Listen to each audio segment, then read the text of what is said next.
All right, ladies and gentlemen, welcome back to the channel. Tonight we're going to be talking about the Chicago Bears. Now, everybody loves to talk about Justin Fields. Most of it is negative.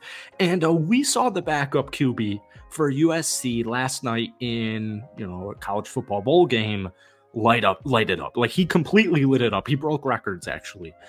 And so we're looking into Caleb Williams because the Chicago Bears have the first pick in the draft. They're going to have 2 top 10 picks in this year's upcoming draft. And the whole discussion in the last month plus, but honestly all season is, oh, Justin Fields can't do this or this or this. And you have the opportunity to draft Caleb Williams. Now, if you're a fan of this channel, you know my thoughts.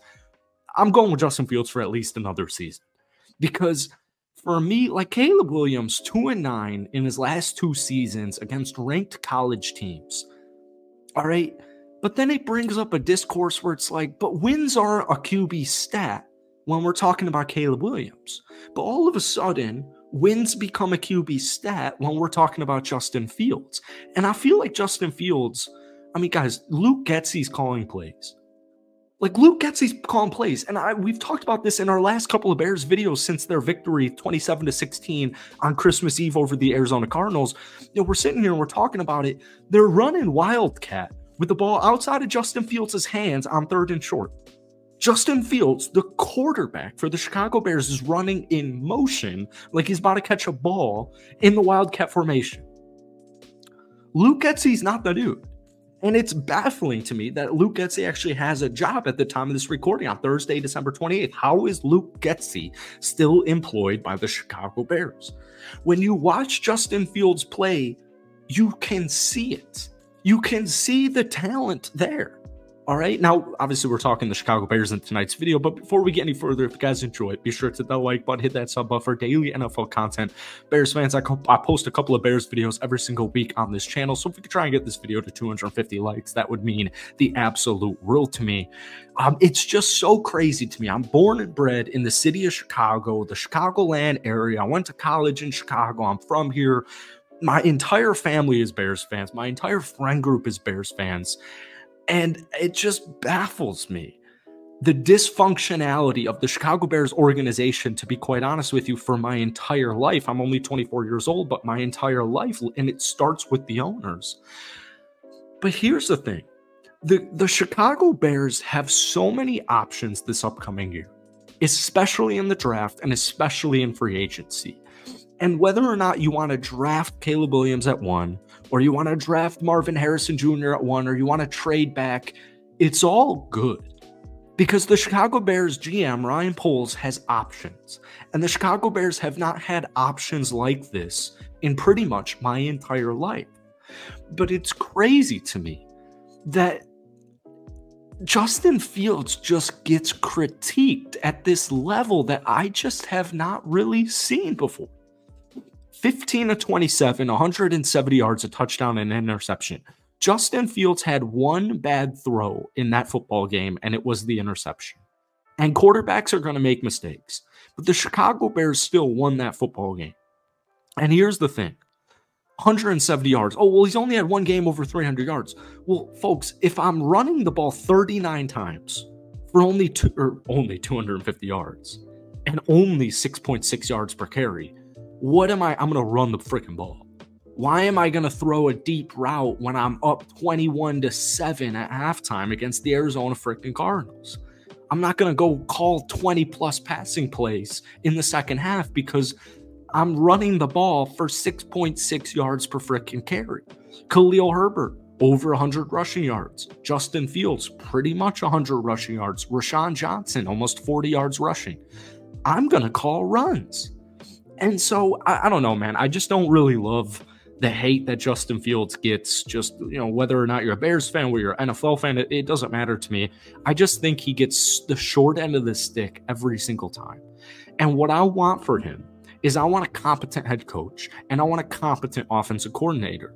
And there's better options out there than Luke Getsy. Folks, I was at the game. I was at the Packers-Bears game week 1. I watched the film. We all watched the film.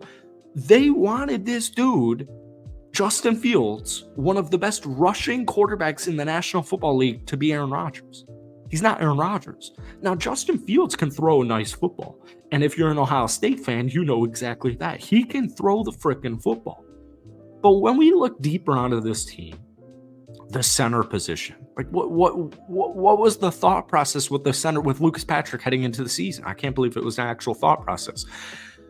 Justin Fields has two weapons, DJ Moore and the emerging Cole Kmet. Now, Cole Kmet's always been a sturdy, solid tight end in the National Football League since he's gotten into town. I'm a little bit biased. He went to my high school. I sat next to him in my senior year math class. I've got friends who are good friends with Cole Kmet. He's a great, like, Cole's like literally a stand-up dude.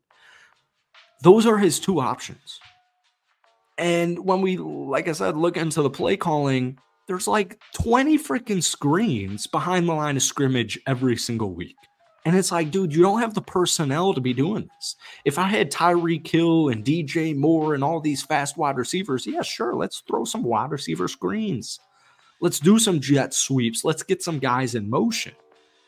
But he's got DJ Moore and Cole Kmet, and that's literally it.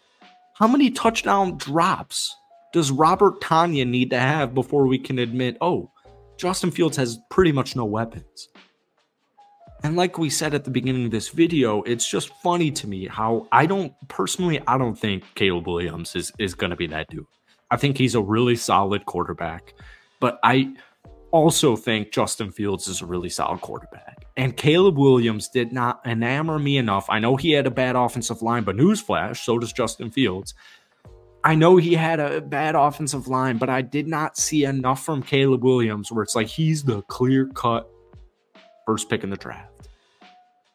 And if he isn't, and we're having these discourses, we're having these discussions of, oh, well, you know, should they trade the number one pick to get more assets?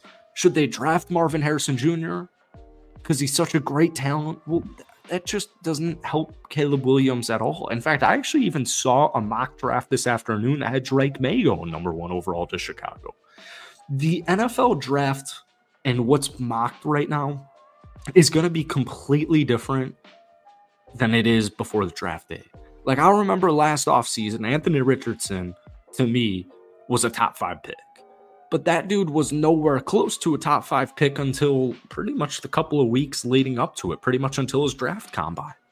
And so what I want to preach to my Bears fans watching this video is patience, because you still have 2 games left on the slate, and just watch with your eyes and tell me that Justin Fields, with a competent offensive coordinator, an upgrade at the center position, and a wide receiver like Marvin Harrison Jr., tell me he's going to struggle.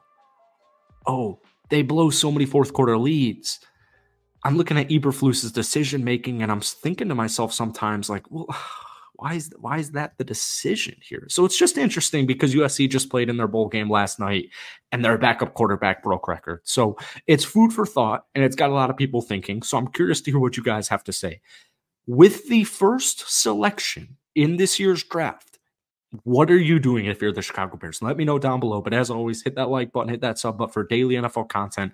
Thank you guys so much for watching. Have a great rest of your week, and we will see you next time.